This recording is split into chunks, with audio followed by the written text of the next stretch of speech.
Friends, मेरे को बड़ी सारी कॉल्स आई और मैसेजेस आए मेरे व्हाट्सएप पे, जिन लोगों ने मेरे को ये बोला कि पब्लिक एडमिनिस्ट्रेशन के बारे में और ज़्यादा बताइए। पब्लिक एडमिनिस्ट्रेशन जो ऑप्शनल है, जैसे कि मैं कह रहा हूँ कि मोस्ट स्कोरिंग ऑप्शनल है, बट कुछ लोग ये बोलते हैं, ये मानते हैं हमारे खास करके जेएंडके में कि ये स्कोरिंग नहीं है। तो उनको मैं ये जवाब देना चाहता हूँ इस वीडियो में। ठीक है। तो फ्रेंड्स, ऐसा है कि मैं ये बहुत बड़ी अपनी वीडियोस में कह चुका हूँ कि कोई भी ऑप्शनल बुरा नहीं होता और कोई भी ऑप्शनल अच्छा नहीं होता। सारे ऑप्शनल्स बराबर होते हैं। अब बात करते हैं कि कुछ ऑप्शंस में नंबर ज़्यादा आ जाते हैं, कुछ ऑप्शंस में नंबर कम आ जाते हैं, ऐसा क्यों होता है? तो इसका रीज़न ये होता है कि जिस ऑप्शनल में नंबर ज़्यादा आ रहे हैं वहाँ पे लोग ज़्यादा मेहनत कर रहे हैं, या तो ये रीज़न है, या रीज़न ये है कि उस ऑप्शनल में जिसमें से ज़्यादा सिलेक्शन हो रही है वो ऑप्शनल बच्चे ज़्यादा ऑप्ट कर रहे हैं। राइट। तो जो ऑप्शनल बच्चे कम ऑप्ट कर रहे हैं, नेचुरल है कि वहां से सिलेक्शन भी कम होंगे। हो सकता है जीरो सिलेक्शन हो। सपोज करो पब्लिक एडमिनिस्ट्रेशन 10 बंदों ने रखा और 10 में से किसी का भी सिलेक्शन नहीं हुआ, क्योंकि किसी ने भी अच्छे से प्रिपेयर नहीं किया, तो जीरो सिलेक्शन होंगे। अब सपोज करो एंथ्रोपोलॉजी 200 लोगों ने रखा और 200 में से बहुतों ने अच्छे से प्रिपेयर किया, बहुतों ने ऐसे ही नॉर्मल प्रिपेयर किया। तो जिन्होंने अच्छे से प्रिपेयर किया, सपोज करो वो 50 लोग थे 200 में से, तो 50 में से जिन्होंने अच्छे से क्लियर ये प्रिपेयर किया था 50 लोग, उनमें से हो सकता है 10 लोगों का क्लियर हो जाए। तो हम लोग ये देखेंगे कि देखो एंथ्रो तो 10 लोगों ने क्लियर किया, लेकिन पब एड में से एक भी सिलेक्शन नहीं हुआ, तो एंथ्रो ज्यादा अच्छा है। लेकिन अब ये भी तो देखो, एंथ्रो कितने लोग रख रहे हैं, 200 लोग एंथ्रो रख रहे हैं और पब्लिक एडमिनिस्ट्रेशन सिर्फ 10 लोग रख रहे हैं। रेशो देखो ना, रेशो देखो। आप लोग रेशो नहीं देखते हो, आप लोग सिर्फ सिलेक्शन देखते हो।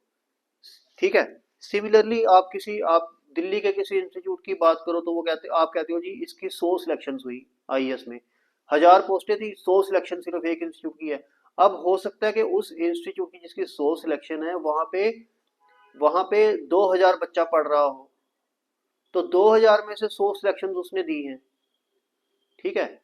और एक इंस्टीट्यूट जिसमें सिर्फ 100 बच्चा पढ़ रहा है, अगर वहां से जो 100 में से 15 सिलेक्शन हुई हैं, तो उसकी रेशो देखो 15:100।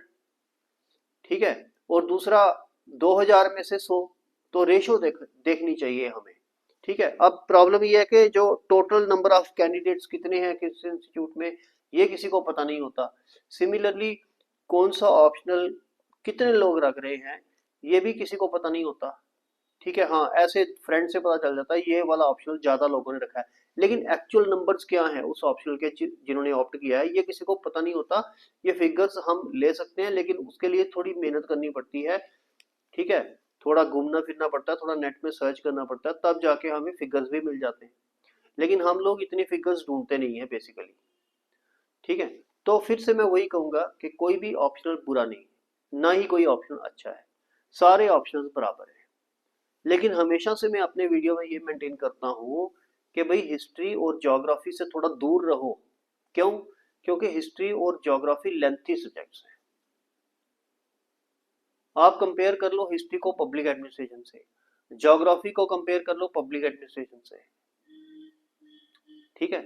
या फिर हिस्ट्री ज्योग्राफी को सोशियोलॉजी से कंपेयर कर लो, या फिर हिस्ट्री और ज्योग्राफी को जुओलॉजी से कंपेयर कर लो। सारों के मुकाबले हिस्ट्री ज्योग्राफी जो है ये लेंथी होंगे। ठीक है। अब आप बोलोगे कि भाई ये प्री में हेल्प करते हैं, मेंस में हेल्प करते हैं, तो वो तो आपने हिस्ट्री ज्योग्राफी तो वैसे भी जीएस में पढ़नी है ना, तो आप ऑप्शनल क्यों रखना है उसके लिए?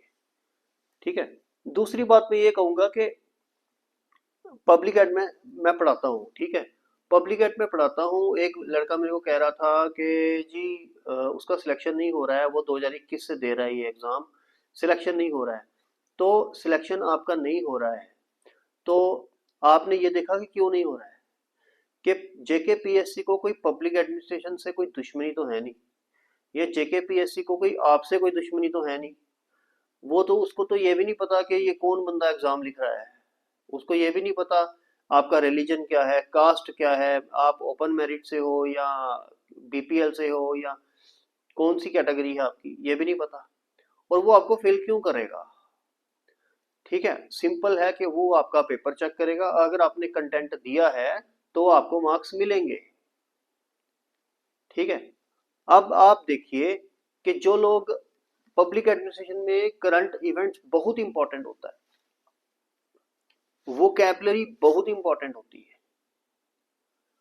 ठीक है, और पेपर 1 को पेपर 2 से कनेक्ट करना बहुत इंपॉर्टेंट होता है। वैसे तो ये हर पेपर में इंपॉर्टेंट होता है, लेकिन पब्लिक एड में बहुत इंपॉर्टेंट है।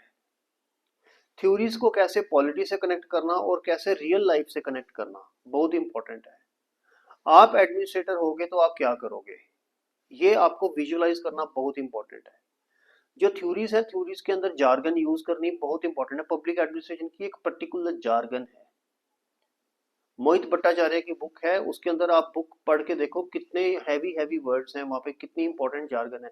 अगर आप वैसी वोकैबुलरी डेवलप कर सकते हो तो आप पब्लिक एडमिनिस्ट्रेशन का स्कोर 350 पहुंचा सकते हो।